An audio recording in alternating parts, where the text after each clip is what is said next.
Continuamos entonces con el punto 20. Seguimos con la carta de la iglesia de Corinto. La carta está escrita a la iglesia de Dios en Corinto. Corinto 1:2. Era Corinto una de las ciudades más importantes del Imperio Romano, situada en el istmo que une Grecia con el Peloponeso. Tenía un doble puerto, uno miraba hacia el oriente en el mar Egeo y el otro miraba hacia el occidente en el mar Jónico, con un extraordinario movimiento comercial. Se calcula que el número de habitantes sobrepasaba el 500.000. Otro dato sobre esta ciudad ya lo indicamos al comentar los Hechos de los Apóstoles 18:1. Allí hablamos también de corrupción que se había hecho proverbial en el mundo antiguo. San Pablo fundó esta cristiandad en su segundo viaje misional entre el año 50 y 53, llegando probablemente a Corinto a principios del año 51 o quizás a fines del 50. Bueno, las fechas siempre son aproximadas, y permaneciendo allí hasta fines del año 52, es decir, aproximadamente 2 años, confronten en Hechos 18:1-18.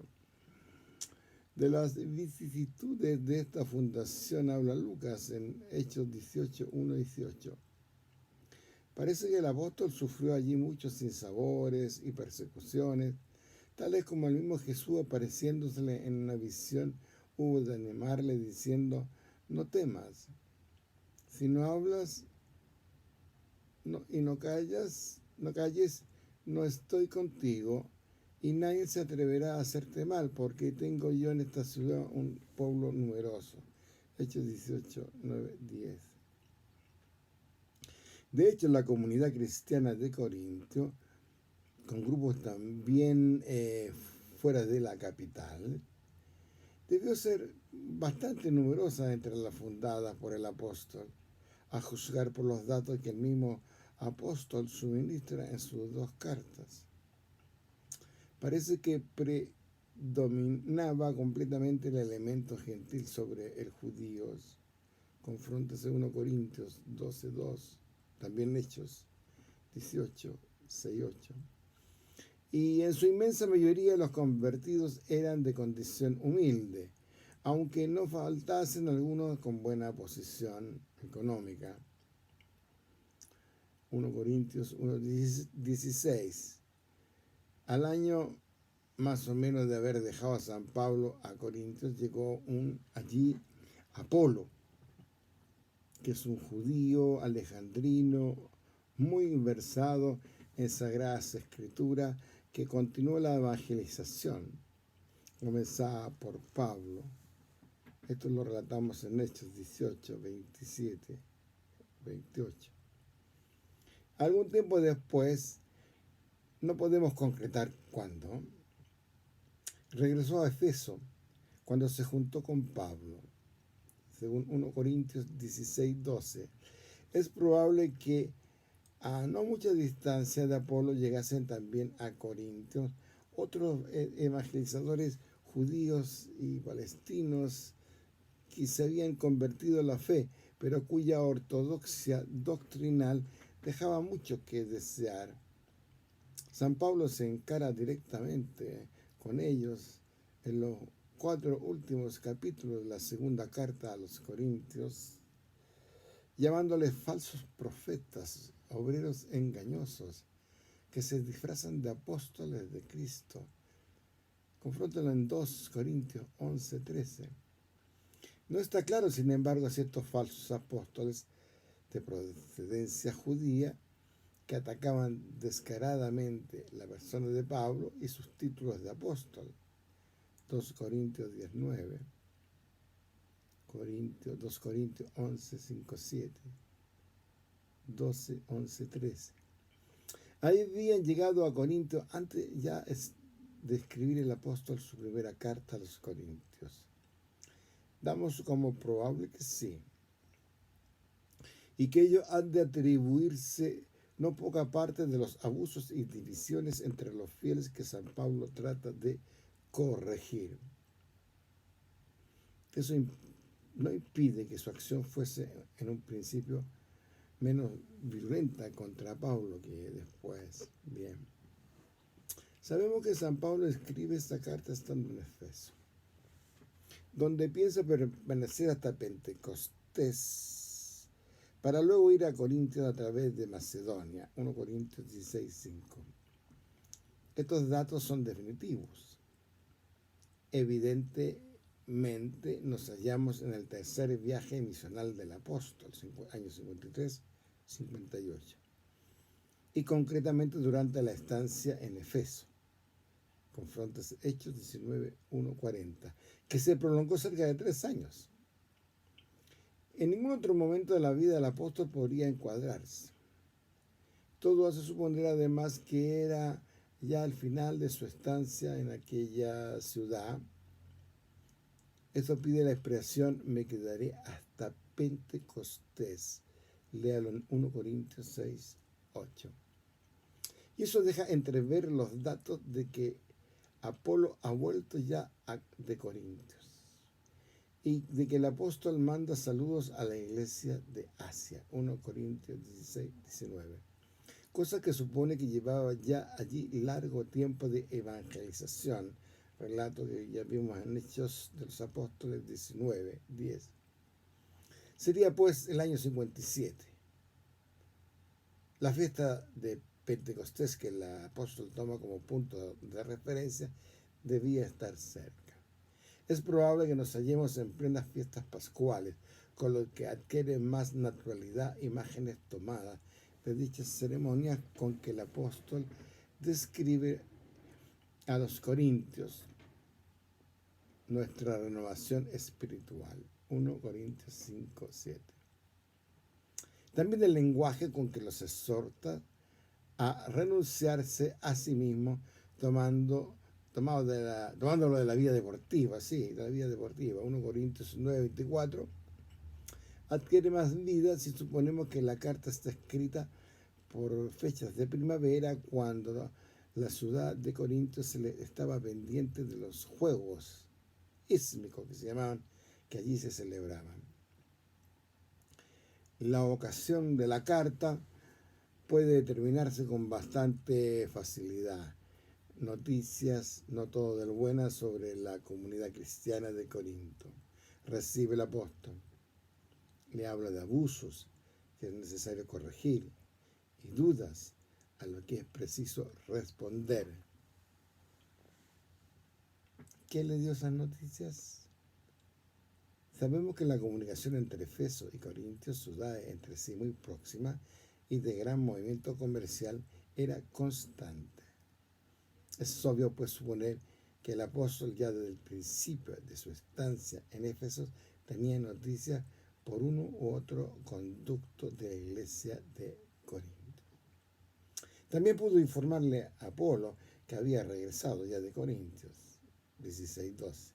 Igualmente le informarían otros representantes de Corintios que parece llevaban incluso preguntas concretas y las llevaban por escrito.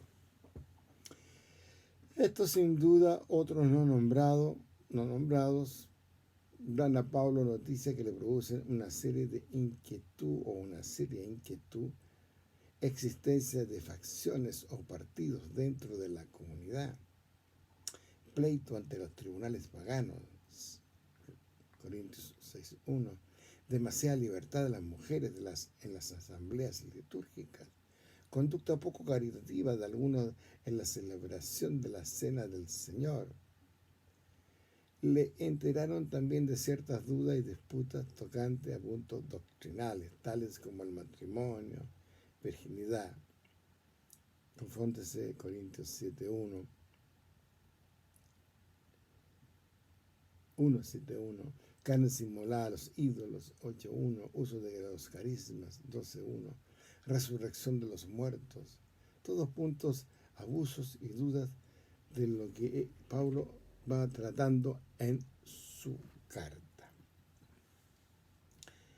Además de la carta, Pablo ha enviado a Corintio a Timoteo con el fin de que le traiga a la memoria cuáles son los caminos de Cristo Jesús y cuál su enseñanza por donde quiere de todas las iglesias. 1 Corintios 4:17.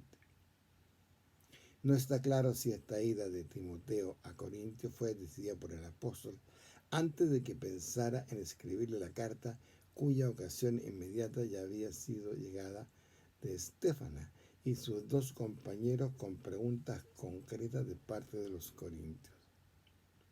O fue decidida junto con la carta escrita precisamente para hacer a Timoteo más fácil su cometido. Bien. Hablemos de la estructura general de la carta a los Corintios.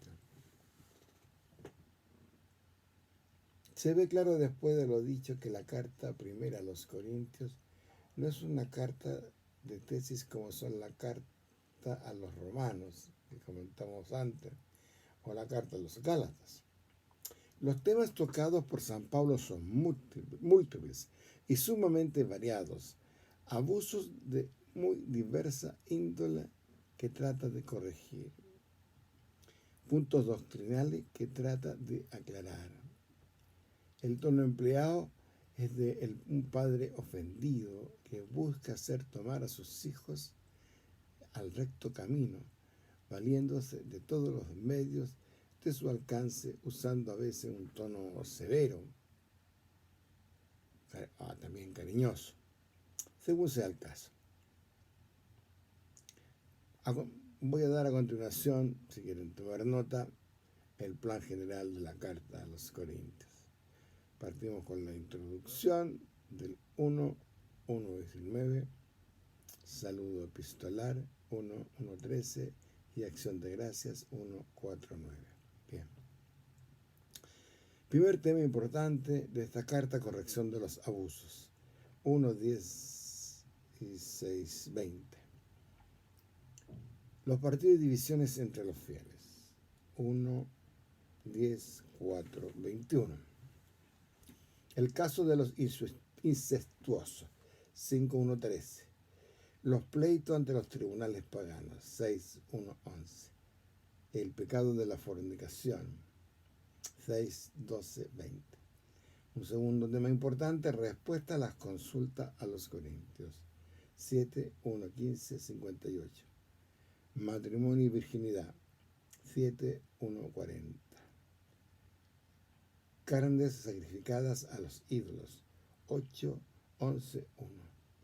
Reuniones litúrgicas. 11:2-34. Dones carismáticos. 12:1-14-40.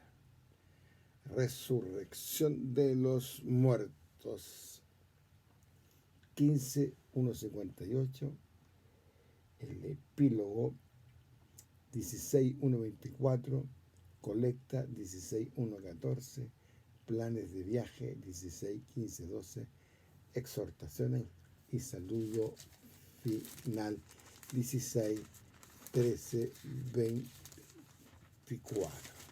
Bien, hasta aquí esta primera carta a los Corintios, ¿verdad? Voy a leer los saludos finales de la carta de San Pablo. Los saludan las iglesias de las provincias de Asia, Aquila, Prisca y la iglesia que se reúnen en la casa de ellos. Les envía muchos saludos en el Señor. Los saludan todos los hermanos. Salúdense unos a otros con el beso santo. Este saludo final es de mi puño y letra, Pablo. Si alguno no ama al Señor, sea maldito. Maranta. Que la gracia de Jesús el Señor esté con ustedes. Los amo a todos en Cristo Jesús. Bueno, seguimos entonces en el próximo capítulo que veremos a continuación mañana, si Dios quiere. Que tengas un buen día. Muchas gracias.